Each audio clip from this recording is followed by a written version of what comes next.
Hello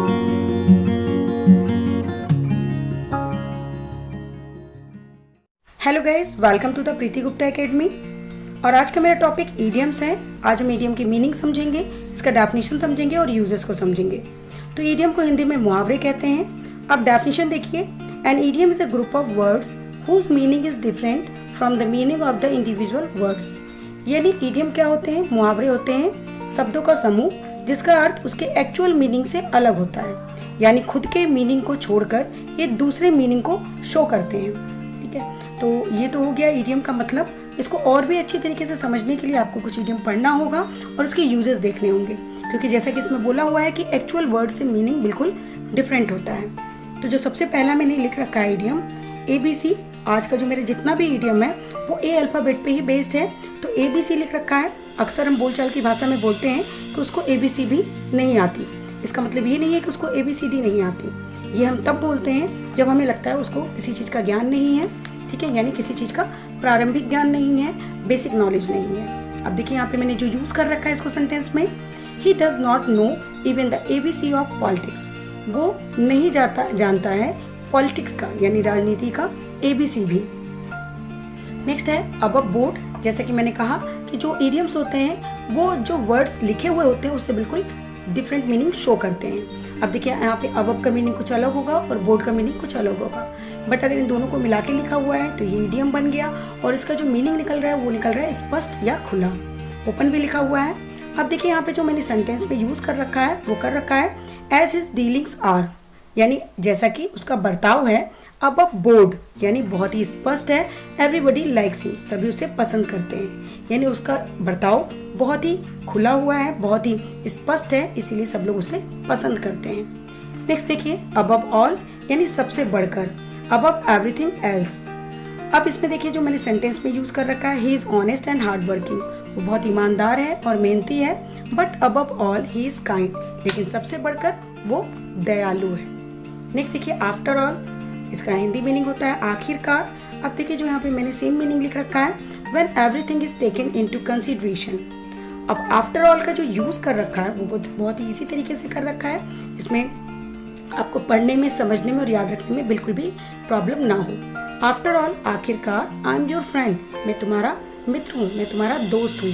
and you should help me, और तुम्हें मेरी मदद करनी चाहिए। नेक्स्ट है अगेन एंड अगेन, यानी बार बार, रिपीटेडली। अब यहाँ पे देखिए मैंने जिस तरीके से यूज कर रखा है, और अक्सर ही आपने देखा होगा कि हम बोलचाल में बोलते रहते हैं कि बार बार मैंने उससे मना किया था, या बार बार उससे कहो, लेकिन सेम मिस्टेक वो करता है। बार बार वर्ड हम अक्सर ही यूज़ करते हैं। और अगर मान लीजिए हम अपने इंग्लिश में इन मुहावरों का, इन ईडियम्स का यूज़ करते हैं तो हमारी इंग्लिश क्या होती है? बहुत ही इफेक्टिव हो जाती है और बहुत ही इंप्रेसिव हो जाती है। तो आज ईडियम्स को पढ़ने के बाद आप इसको अपने डेली यूज़ के सेंटेंसेस में रख सकते हैं। ठीक है, अब देखिए अगेन एंड अगेन लिखा हुआ है, तो again and again he commits the same mistake, यानी बार बार वो सेम मिस्टेक करता है, यानी एक जैसी मिस्टेक करता है। अब ऑल अलोंग का जो मीनिंग निकलेगा, वैसे तो देखें वर्ड्स के अकॉर्डिंग बिल्कुल डिफरेंट होता है, बट ईडियम्स का मतलब ही होता है कि जो एक्चुअल वर्ड होते हैं उसकी मीनिंग से बिल्कुल डिफरेंट शो होता है। तो यहाँ पे ऑल अलोंग का मतलब होता है शुरू से अंत तक, यानी from the starting to till ending. अब यहाँ सेंटेंस में जो मैंने यूज कर रखा है वो है he was all along present in the meeting, यानी वो शुरू से अंत तक मीटिंग में प्रेजेंट था, यानी उपस्थित था। अब है ऑल इन ऑल, आपके घर में, बाहर, ऑफिस में, स्कूल में, सब में कोई ना कोई एक सर्वा होता है, और फिर हम उनको बारे में इस तरीके से बोलते हैं, जैसे कि हम यहाँ पे नरेंद्र मोदी के बारे में बोल रहे हैं। Mister Narendra Modi is all in the BJP, यानी मिस्टर नरेंद्र मोदी बीजेपी में सर्वा है।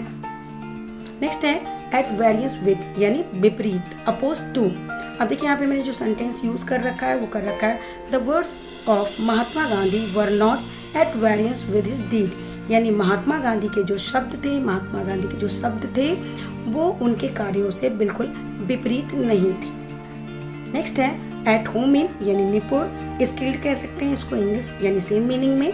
I am not at home in maths, यानी मैं मैथ्स में स्किल्ड नहीं हूँ, निपुण नहीं हूँ। नेक्स्ट है at the top of one's voice, यानी उच्चतम आवाज में, एज लाउड एज पॉसिबल।